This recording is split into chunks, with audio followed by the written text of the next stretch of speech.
So if you remember, 3 days ago, Shams Charania revealed which 5 teams are actively pursuing Kevin Durant.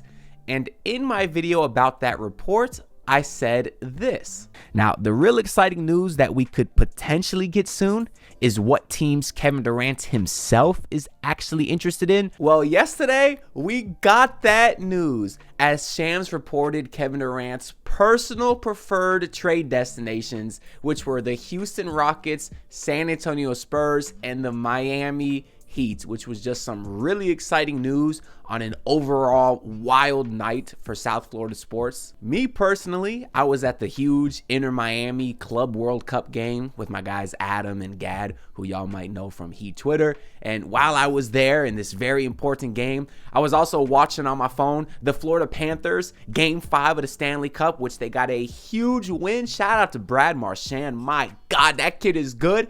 And then in the middle of all of that, we got the Kevin Durant news drop as well. But as exciting as that news was, as Heat fans, we call being on Durant's preferred destination list, we call that a Tuesday. Because at this point, we're veterans, right? Whether it was 2016 in free agency or 2023 when he demanded out of Brooklyn, or just 4 months ago at the trade deadline, we've always been on Kevin Durant's list, right? I mean, there's a lot of uncertainty in life, but 4 things are guaranteed: death, taxes, the Miami Dolphins disappointing me, and the Miami Heat and Kevin Durant having mutual interest. In the past, we knew KD might be interested in Miami because we had either D Wade or more recently Jimmy Butler, but now without Jimmy here, I really was curious if his interest in Miami still remained the same.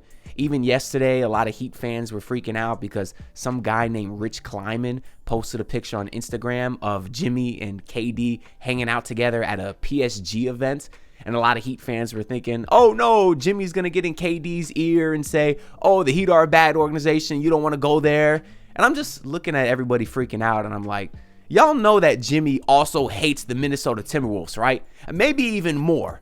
And at the time, just earlier yesterday, the Timberwolves were the heavy betting favorites to land Kevin Durant. And even without Jimmy here, we really shouldn't be surprised that Durant still likes Miami because he has a very close relationship with both Eric Spoelstra and Bam Adebayo from the Olympics. If you just Google those 3 names, you will see tons of pictures of them hanging out together or practicing together. And Bam and Spo have spoke very highly of Kevin Durant, and also vice versa. There's a lot of mutual respect there. Even Udonis Haslem was just on ESPN yesterday. He was careful with his words because he can't tamper because he still works for the Miami Heat, but he even said that Durant would fit great here. You had Tyler Hero on that dumbass Aiden Ross's stream, and he made it very clear that he would love Kevin Durant here as well. So I think it's very clear there's a love affair between both sides here, and I think this could be the time that the Miami Heat finally get it done.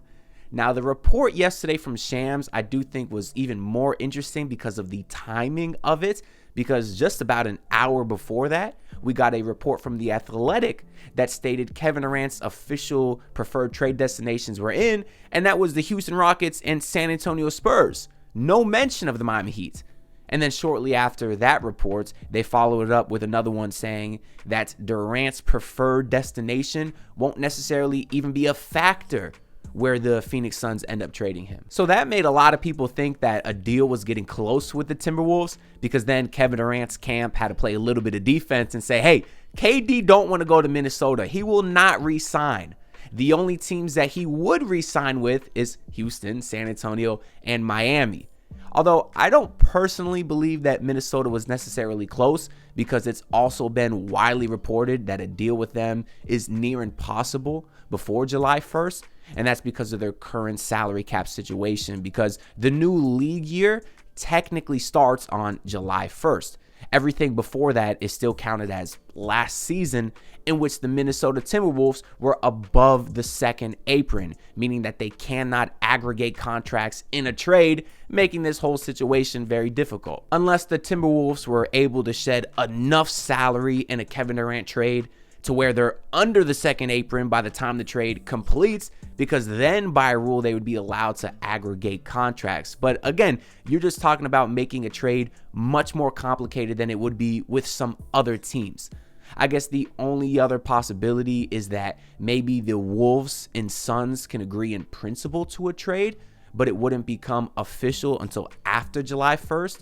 But then in that case, the Timberwolves would have to draft someone in the draft this year, which is now in just 10 days. They would have to draft someone for the Phoenix Suns before officially trading them on July 1st. But you see how this gets complicated for the Wolves right now? But even if it wasn't the Wolves, I do think it's really likely that another non-preferred team of Durant's was very close to signing with him.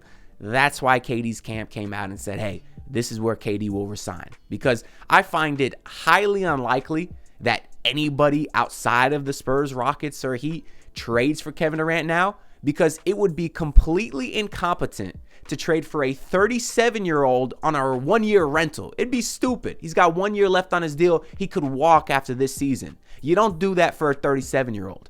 Now, you might do it for a much younger Kawhi Leonard when you know you can win a championship the very next year, like the Toronto Raptors did in 2019, but you don't do that for an aging Kevin Durant that's making $55 million. But of course, The Athletic only had the Spurs and Rockets on KD's list until Shams came out about an hour later and said the Miami Heat are on his list as well, which is why I've been telling y'all for months, really years, because I think even Adrian Wojnarowski is a lying, dirty puppet bum too. So I've been telling y'all for years, only trust Shams Charania when it comes to NBA reporting. I mean, there's some other guys too, Chris Haynes and such, but specifically with the Miami Heat, Shams is the only guy who's been plugged in the slightest. Because the Heat aren't like all these other organizations where they got a bunch of people in the front office who can't keep their mouth shut. No, the Heat are very secretive. They don't just be blabbering all these rumors and such. Shams is the only guy that's ever been plugged into the Miami Heat. So when it comes to Heat news, that's the guy that you got to listen to. I think the sticking point right now is still Khalil Ware. For obvious reasons, the Heat are hesitant about trading him. I think if they had Ware in this deal, Kevin Durant would be on the Miami Heat by now. But I agree. I would not want to trade Khalil Ware for Kevin Durant. Although if they do decide to offer Ware, then no picks better be involved. It better be like Terry, Duncan, Ware, and that's it. And the only reason I would be okay with that is because you would still have 3 tradable first-round picks and the contract of Andrew Wiggins to go into the trade market and get another really established center. Like, I don't know, Daniel Gafford or somebody else. I don't know. Maybe Thomas Bryant. He's out there balling in the finals now. Go bring him back. I don't know. Point is, I don't want to trade Ware.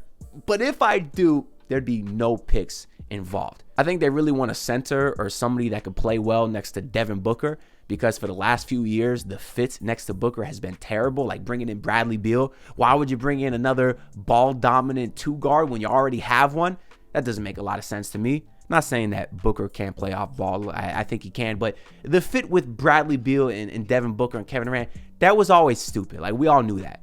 So I think they either want some size, someone that can play next to Booker, or I think they would want some draft capital to help replenish what they lost by trading for Kevin Durant. Of course, they're not going to get, all the picks that they traded for Kevin Durant. They're not going to get that back, but maybe 1 or 2. They'd like to add that back to their arsenal. But most importantly, I think they want salary cap relief. And that's where the Heat have the biggest advantage, because we can actually match Kevin Durant's $54 million with Terry Rozier and Duncan Robinson, which is a lot of expiring money, which is a blessing to the Phoenix Suns. Not a lot of other teams can do that because their large salaries are multiple years. Even the Rockets, yes, they have a massive $44 million expiring from Fred VanVleet. I think it's a team option, actually.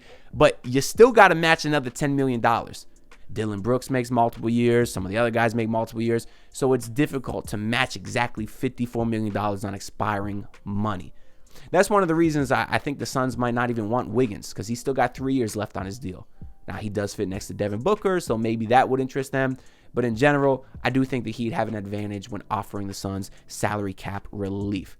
I mean, there's also a possibility, though, that it's not just a 2-team deal. We keep hearing that the Brooklyn Nets could be a potential facilitator. Maybe they offer up Nick Claxton to the Suns, and then the Nets end up getting a pick in return. But maybe I'll explore the Brooklyn Nets aspect of things in another video in a couple days if the Durant trade hasn't happened yet.